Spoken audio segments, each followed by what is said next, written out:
Bienvenue sur On Mind, partage d'un coach, le podcast des coachs inspirants. Je suis Vincent Lopez, coach professionnel certifié, spécialisé en éducation et en parentalité positive. Mon objectif, démocratiser un coaching de qualité qui s'appuie sur un code de déontologie éprouvé. Pour ça, en partenariat avec P-Coaching, je te présente chaque semaine une partie d'interviews de coachs professionnels, des experts passionnés et accessibles. Je te propose un voyage inspirant avec des coachs qui vont te présenter leur parcours authentique avec toutes les étapes qu'ils ont traversées. Leurs défis, leurs échecs et leurs réussites vont enrichir ta propre expérience. Et on ne s'arrête pas aux témoignages. Ils vont également te partager leur vision unique du coaching et te présenter des outils précieux pour t'aider toi ou tes clients à atteindre vos objectifs. Pour ne rien rater de l'émission, pense à t'abonner dès maintenant et ainsi rejoindre la communauté On Mind. Bonne écoute!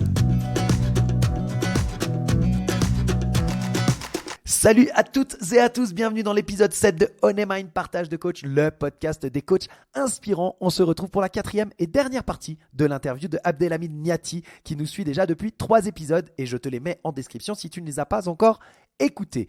Dans cet épisode, cet ultime épisode de son interview, Abdelhamid nous partage des trucs et astuces. Il nous partage presque un plan d'action détaillé pour savoir comment faire quand tu te lances en tant que coach. Quelles sont les questions que tu dois te poser lorsque tu veux lancer un business et à quelles questions donc tu dois répondre pour pouvoir lancer ce business et qu'il puisse fonctionner de manière pérenne. Une fois encore, j'ai l'impression que c'est un épisode assez concret. Je voulais aussi vous remercier pour tous les commentaires laissés la semaine dernière sur ma page LinkedIn lorsque j'ai fait la promotion de l'épisode. J'ai eu de nombreux commentaires, une augmentation très significative de l'audience de l'épisode, donc il vous a plu. Et dans ces commentaires, quelqu'un justement nous disait qu'il fallait plus de concret, peut-être des études de cas pratiques. Et donc les prochaines interviews seront orientées dans ce sens pour essayer vraiment de vous donner un contenu le plus qualitatif possible. Voilà, je vous remercie encore pour le soutien. N'hésitez pas à laisser des commentaires sur Apple Podcast. C'est encore mieux que sur LinkedIn parce que ça permet le référencement du podcast et ça lui permet d'être beaucoup plus partagé à des auditeurs qui ne nous connaîtraient pas encore. Et avant de passer à l'interview, je vous rappelle du 29 novembre au 3 décembre, la 4e édition du Coaching Summit, cet événement entièrement en ligne avec des démonstrations de coaching, des masterclass, 18 experts coachs qui vous accompagneront lors de tout ce sommet. Et donc le Coaching Summit, je te mets les liens dans la description. Tu peux y participer entièrement gratuitement si tu le souhaites et tu peux également prendre des accès plus VIP avec un certain nombre d'avantages si tu payes un certain montant. Je te laisse voir tout ça dans la description et je te souhaite une très bonne écoute pour un épisode avec Abdelhamid Niati, un certain calme, quelque chose de posé mais toujours une très grande qualité. Et moi, je te retrouve à la fin de l'épisode. Bonne écoute. On va rentrer, si tu es d'accord, dans la dernière partie de cette interview. Allons-y. Que je l'appellerai peut-être un peu les trucs et astuces. Mm-hmm. T'en as donné déjà tellement que j'ai même pas envie de te poser d'autres questions là-dessus. Mm-hmm. Simplement, voilà, c'est quelqu'un qui écouterait cet épisode, qui aimerait se lancer en tant que coach. Quels sont les conseils les plus importants que tu aimerais lui donner, les trucs et astuces, un outil, qu'est-ce que tu aimerais lui partager? Alors moi, ce que j'aimerais lui partager, tu vois, c'est l'histoire en fait, au lieu de se lancer, c'est quel pas tu vas faire. Déjà, la société de coaching en fait est dans ta tête et dans ton cœur. Pour la matérialiser, en fait, il faut que ce qui se trouve dans ta tête et dans ton cœur descende le long de tes doigts pour l'écrire. Donc, tu vas déjà commencer en fait à écrire ton business plan, tes personas. Où est-ce que tu veux exercer? Combien est-ce que tu veux gagner? Combien est-ce que tu veux facturer? Ça se travaille. C'est la première chose que tu vas faire. Qui est-ce que tu veux coacher? Quelle personne résonne en toi quand tu coaches? Quel secteur d'activité? Ça peut être des particuliers, ça peut être des enfants. J'ai une amie qui coach des enfants en milieu scolaire et c'est super. Ce qu'elle fait, c'est magnifique. Cette chère Nadia, elle est juste magnifique. C'est une fée. C'est une fée. Vraiment, c'est une fée. Voilà, ça peut être des enfants, ça peut être des parents, ça peut être On peut coacher avec des animaux, parce qu'il y a l'équi-coaching qui sert de médium, par exemple. Mais ouais, c'est déjà dire, voilà, qui est-ce que je veux coacher? Et donc, déjà, commencer à rédiger tout ça. Écrivez. L'important, c'est d'écrire. Et là, je reprends une phrase de Jean d'Ormesson que j'adore. Ce Jean d'Ormesson. Écrire est difficile, mais ne pas écrire est impossible. Et j'en veux pour preuve que nous tous, quand on était gamin, on avait des feutres dans la main, on essayait tous d'écrire. Au moins on dessinait. Eh bien, si vous ne pouvez pas l'écrire, dessinez-le. Vos rêves, ce que vous appelez rêve, en fait, ce ne sont que des objectifs qui demandent à être matérialisés, c'est tout. C'est- Voilà. Le rêve est l'expression de la réalité. Et l'expression de votre besoin profond, de votre envie profonde. Donc vous l'avez projeté très loin. Et là, c'est un autre auteur, c'est Georges Perec qui en parle. Il dit, je projette mes romans et je les rattrape pour les matérialiser. Donc faites la même chose, en fait. Prenez votre rêve, vous le rattrapez, et puis vous le couchez sur papier. Voilà la personne que je veux coacher. Voilà combien je veux gagner. Vous voyez, voilà la personne que je veux coacher. Ben là, déjà, ça vous fait déjà du contenu pour rédiger un article.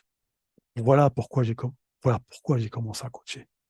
Comment je coach. Ce que j'apporte, ce que m'apporte aussi les coachés. Ça, c'est un point sur lequel j'insiste. C'est qu'en fait, des fois, vous allez ressortir de séances de coaching et vous aurez l'impression d'avoir, vous, été coaché. Parce que les coachés vous apportent des choses exceptionnelles. Il y a une personne qui peut se reconnaître d'ailleurs. C'est une femme exceptionnelle qui, euh, qui sourit tout le temps. C'est sa marque de fabrique. Et qui m'a dit la chose suivante. En fait, je souris tout le temps parce que si par exemple une personne n'est pas très bien et qu'elle voit mon sourire, au moins, ça peut lui remonter le moral. Cadeau de coacher.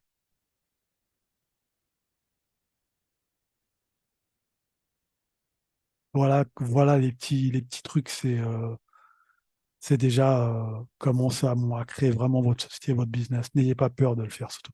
N'ayez pas peur des prix que vous allez fixer. Ne vous dites pas personne ne va payer pour ça. C'est de la valeur que vous allez en fait apporter. Quand moi je coach des dirigeantes, donc les sommes en jeu sont conséquentes. À l'échelle d'une société, 500 000, 1 million, 2 millions, 3 millions d'euros, c'est du langage normal, mais c'est en même temps un enjeu conséquent. Pensez-y. Donc, si la personne vous paye par exemple 6 000 euros, à l'échelle du million, 6 000, c'est pas grand-chose. Et je reviens à mon téléphone. Dans une semaine, il y a la marque de ce téléphone qui lance un nouveau, qui va se vendre beaucoup, encore une fois. Je n'ai rien contre, mais qui va se vendre. Donc, en termes d'arbitrage, la personne que vous allez coacher, entre votre coaching et ce téléphone, c'est vous qui serez le plus utile. Parce que le téléphone, vous pouvez lui poser 50 idées, ça reste un objet. Un objet qui a une durée de vie limitée.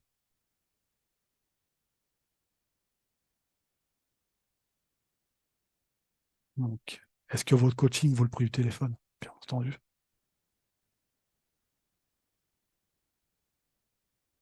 Et je partage le mot d'un de mes clients. Tu m'as coaché, je te paye certes, mais ce que tu m'as donné est inestimable. Voilà. Vous avez une petite idée de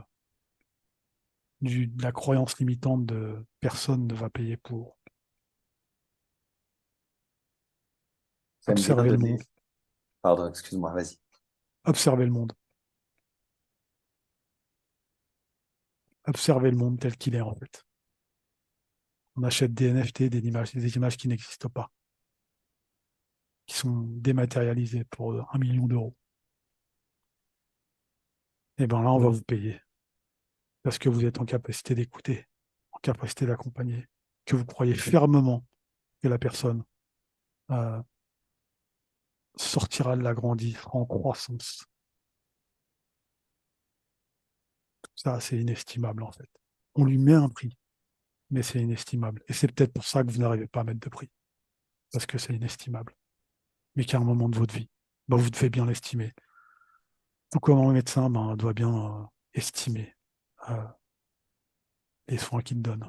Ça a beaucoup de valeur ce que tu dis et c'est un vrai problème hein, dans le coaching tel qu'il apparaît depuis quelques années, je vais dire, Mhm. particulièrement ces 3, 4 dernières années, mais des offres très abondantes, des gens qui se disent qu'ils n'arriveront pas parce qu'ils voient des coachs de partout et donc ils se disent qu'il faut qu'ils baissent leurs tarifs pour attirer de nouveaux clients. Et ce que tu dis, bah, c'est l'inverse. Pensez à ce que vous apportez à votre client, pensez à la valeur que vous allez lui apporter. Et ça n'a pas de prix, comme tu le dis. Donc, à vous de fixer le prix que vous pensez être juste, mais ne vous freinez pas. Ouais. Et puis d'autant que la personne achète votre formation de coach et on se forme toute la vie en tant que coach. Elle achète aussi votre background, c'est-à-dire que toutes vos années d'expérience dans plusieurs métiers, comme ce que moi j'ai pu faire, hein. La personne achète mes études de droit, achète mon background marketing, RH, études de marché, l'insertion, elle achète tout ça en fait. Elle achète une personne qui voyage, elle achète. C'est tout ça. Vous avez investi en fait. Donc le retour sur investissement est logique. Et, et surtout, vous êtes certifié. Vous êtes des coachs certifiés. C'est-à-dire que votre formation a duré 200 heures. Et donc, si on prend votre formation sur toute une vie, elle va durer des années en fait. Donc la personne achètera des années de formation et de pratique. Vous allez dépenser, vous allez investir de l'argent dans des formations pour grandir en me disant là et tout ça, ça va apporter quelque chose. Et puis vous allez le proposer à vos clients. Et vous allez avoir des clients qui vont vous dire waouh, c'est super. Comme ce client à qui j'ai fait un ancrage. Alors j'ai fait un ancrage au mois d'avril. L'ancrage est toujours en place. Il fonctionne toujours. J'ai eu de ces nouvelles ce matin. Je lui ai dit alors cet ancrage, mais il fonctionne toujours. Extraordinaire. Ça n'a pas de prix. Voilà. Ça n'a pas de prix. Tu l'as dit à plusieurs reprises, mais j'aimerais pouvoir avoir ton avis plus éclairé là-dessus. Mhm. Quelle est la place de la formation continue pour un coach? Elle est essentielle, voire vitale. Parce que sinon, il y a pour deux raisons, en fait. Euh, les compétences peuvent se périmer. Bon, alors pour le coaching, c'est un peu moins évident. Par exemple, il y a des outils qu'on apprend et puis qu'on oublie un peu. Donc, toujours faire un refresh. Et puis, en plus, vous formez non seulement à d'autres pratiques, à d'autres outils, mais c'est aussi rencontrer d'autres professionnels. Donc, s'ouvrir encore en plus au monde. Puis quand vous apprenez, en fait, tous, hein, au moins Vincent, on se dit waouh, on a découvert plein de monde là, c'est super, il y a plein de monde, et plein de monde au pluriel. Quand vous, en fait, vous touchez une personne, vous accompagnez une personne, vous touchez pas la personne seulement, en fait. Elle, ça va toucher tout son écosystème. Donc, vous touchez plusieurs mondes. Parfois, vous accompagnez 10 mondes en même temps.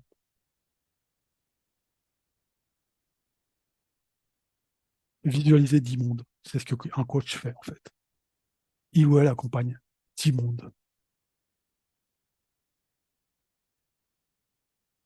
Et ce métier est juste magnifique. C'est une mission de vie, véritablement. Je lui ai donné ce mot. Pour moi, c'est une mission de vie. Et je coacherai jusqu'à mon dernier souffle. Ça, c'est une certitude. C'est quelque chose qui m'habite. Je n'arrêterai pas. C'est trop ancré en moi, en fait. C'est lié à mon cœur, donc dès que mon cœur s'arrêtera, ben, la machine s'arrêtera avec. Mais les personnes coachées continueront à vivre.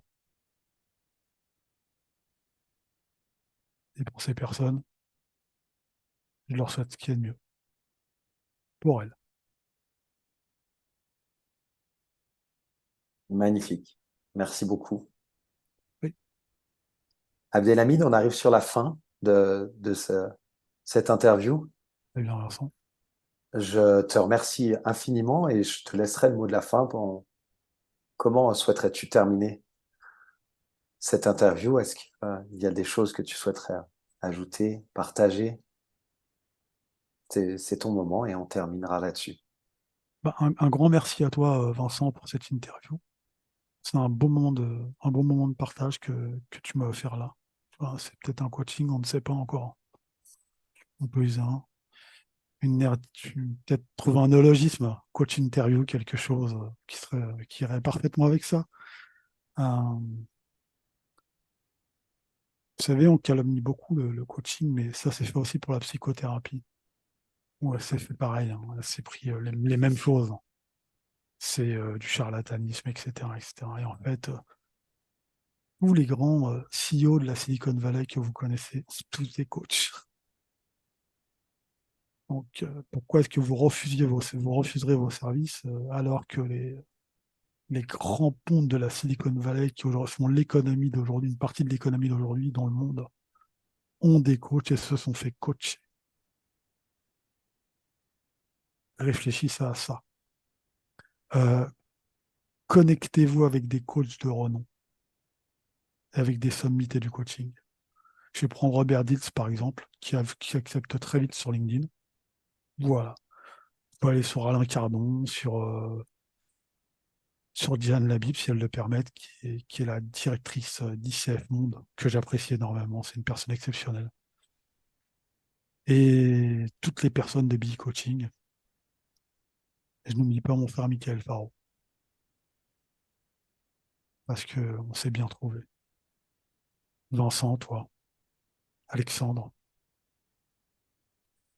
euh, Mike, Michael Birton, euh, Béatrice, Betty, Linda, waouh, Linda, en fait, elle arrive à conjuguer coaching et philosophie.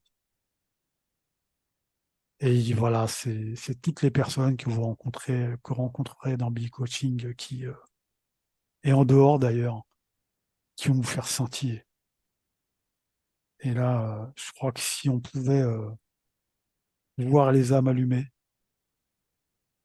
la Terre pourra concurrencer le Soleil. Ben, merci beaucoup. C'est une phrase de fin extraordinaire. On va la garder. On la garde. Si les âmes pouvaient s'illuminer, la Terre concurrencerait le Soleil. Merci beaucoup et infiniment, Abdelhamid. Merci à toi, Je te Vincent. souhaite le meilleur pour la suite. Je te remercie également et je souhaite l'éternité à ton podcast. Merci beaucoup. À très bientôt. À très bientôt, Vincent. Et voilà, on a terminé avec l'interview d'Abdelhamid Niati qui nous a suivis depuis 4 épisodes, depuis un mois sur ce podcast On Est Mind, partage de coach, le podcast des coachs inspirants. J'espère que cette interview t'aura inspiré justement. J'espère que cet épisode t'aura apporté encore de bons conseils. Je t'invite vraiment à le réécouter, à prendre des notes sur en tout cas les premières questions qu'Abdelhamid a transmises dans cet épisode qui sont vraiment le b.a.-ba de l'entrepreneur qui se lance, ton persona, le business plan et tout ce qui va avec. Ce sont vraiment des étapes indispensables quand tu souhaites te lancer. Des étapes que trop souvent les entrepreneurs bâclent, voire négligent complètement ou passent à côté en se disant que c'est pas indispensable. Je t'assure que si tu le fais correctement, il n'y a aucune raison pour que tu ne puisses pas développer l'entreprise que tu souhaites. Merci encore Abdelhamid Niati pour ce beau moment d'échange et cette belle interview. Et moi, je suis impatient de te retrouver la semaine prochaine avec une nouvelle interview, une coach pour réussir à atteindre la parité. On essaiera sur cette émission d'avoir autant d'hommes que de coachs féminines sur le podcast. Et par conséquent, pour les 2 interviews qui viennent, nous aurons 2 femmes coachs professionnelles. La première la semaine prochaine et puis la suivante à la fin de l'interview de la prochaine personne que tu entendras. Je garde le secret pour la personne qui va être l'invité la semaine prochaine. Donc reste attentive. Son image apparaîtra sur l'interview avec son nom sur la pochette du podcast pour la semaine prochaine. Et donc, si tu n'es toujours pas abonné, n'hésite pas à le faire. Si tu as l'impression que ça apporte de la valeur, ce que je te partage dans ces épisodes, partage-les, parle-en autour de toi. Mais surtout, si tu as l'occasion, comme je te le répète à chaque fois, c'est un peu rébarbatif, mais vraiment, c'est ce qui aide le podcast à remonter dans les classements officiels et ainsi pouvoir toucher une population beaucoup plus grande et réussir à atteindre l'objectif que nous nous sommes fixés de démocratiser un coaching de qualité. Laisse un commentaire sur Apple Podcast. C'est vraiment la meilleure façon de m'aider. Je te souhaite en tout cas une très bonne semaine et je te dis à la semaine prochaine pour une nouvelle interview sur On Mind Partage de Coach, le podcast des coachs inspirants. Bye bye.